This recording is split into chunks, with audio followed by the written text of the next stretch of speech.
that you're here. I have another Robert Munsch story for you. I don't know if you know this, but every Robert Munsch story has something happening in it where you might think, wait a minute, could that really happen? And the answer is no, it could not really happen. But that's why Robert Munsch stories are so funny. This one is called The Enormous Suitcase, and it's illustrated by Michael Marchenko, who did many illustrations for Robert Munsch books. Not all of them, but a lot of times he did the pictures, and so you might notice the people looking similar from book to book. Right on the first page, you can see an overstuffed suitcase on a skateboard so that it can roll along. It is so full, it can't even be all the way closed, and things are spilling out of the pockets. Why do you think the suitcase is so full? I think we're going to have to find out. The story starts like this. When it was time to go to her dad's house, Kelsey opened her suitcase and put in clean clothes, a big box of colored pencils, 3 books, and her unicorn picture. Did you hear that? She's going to her dad's house. So right now, she's at her mom's, and she's going to go to her dad's. She has a mom and a dad, but they live in 2 homes. You're taking the picture right off the wall? Said her mom. Yes, said Kelsey. I like this picture. I think I should live in one house and both of you should visit me. But that is not going to happen, so I am taking my picture back and forth. Well, okay, said her mom.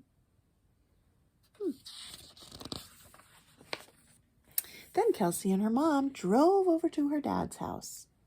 When Kelsey got there, she pounded a nail into the wall so she could put the unicorn picture above her bed. So Kelsey must be a big kid. She's allowed to use a hammer and nails all by herself. Look at the paint on this car. I just love it.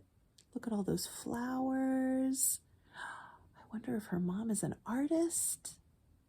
This car is small, so they have to put the luggage on the roof. It won't fit in that tiny trunk. Okay. A week later, it was time to go back to her mom's house. Kelsey opened her suitcase and put in clean clothes, a big box of colored pencils, 4 books, her unicorn picture, and a pillow. A pillow, said her dad. Your mom has lots of pillows. I know, said Kelsey, but I like this pillow best. It has flying dinosaurs on it. That is a special pillow. So she's been at her dad's house for a whole week. In some families, kids go back and forth between the homes every day or every other day, or sometimes they're only with one parent in the summer. Look at the picture on the wall. Kitties. Then Kelsey and her dad drove over to her mom's house. A week later, it was time to go back to Dad's house. Kelsey opened her suitcase and put in clean clothes, a big box of colored pencils, 5 books, her unicorn picture, her pillow, and her mom's pet dog. Whoa, said her mom, not the dog. You definitely can't take the dog. Now, of course, in real life, you would never put an animal into a suitcase, right? But in Robert Munsch stories, silly stuff is always happening. What do you think is going to happen?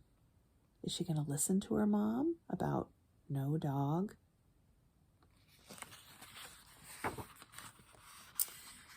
As soon as her mom left the room, Kelsey put the dog back in her suitcase and went out to catch the bus. The bus driver said, "Wow, there's an enormous suitcase. You must be going far." See the dog's tail sticking out? Taking the bus? "No," said Kelsey. "I'm just going to my dad's house. I'm taking the bus because my mom said I could not bring the dog with me, but I did bring the dog, so I am taking the bus." Then Kelsey opened her suitcase and took out the dog. "Yikes!" yelled the driver. "No dogs on the bus." The dog looks mad. But everybody on the bus yelled, "Give the kid a break." Look at this. There's so many animals on the bus. I see a skunk tail, a pig, a raccoon, birds, a seal, monkeys, all kinds of animals, even wild animals are on the bus. Could that really happen? So the driver let Kelsey keep the dog on the bus as long as Kelsey promised to keep it on her lap. When Kelsey got off the bus, she dragged her suitcase to her dad's house and knocked. Her dad opened the door and said, "Hi, Kelsey. How come your mom let you bring the dog?" Just then, her dad's phone rang. Kelsey grabbed it and said, "Hi." "Kelsey!" yelled her mom. "I did not know where you were. Are you safe? How did you get to your dad's?" "It's okay, Mom," said Kelsey. "I took the bus because I had to bring the dog. I always miss the dog." "But Kelsey," said her mom, "your dad has a cat. The dog will eat the cat." "Yikes!" said Kelsey. "I forgot about the cat." And she hung up and ran to get the dog before it ate the cat. Oh, but when she got there, the dog was asleep on the floor, and the cat was asleep on the dog. "Neat," said Kelsey. "They get along." "Yes," said Kelsey's dad. "Isn't it amazing how things can work out if you just try?"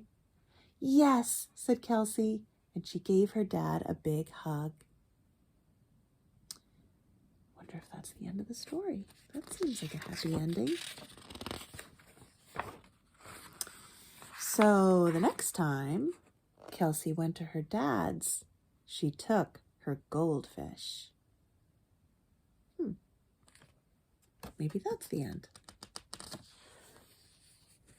There's always funny things happening in the background of the pictures. There's a dog drinking from the fire hydrant. Is that the end, or let's see. Uh-oh. But the cat ate the goldfish because it turns out that some things just do not work out no matter how hard you try.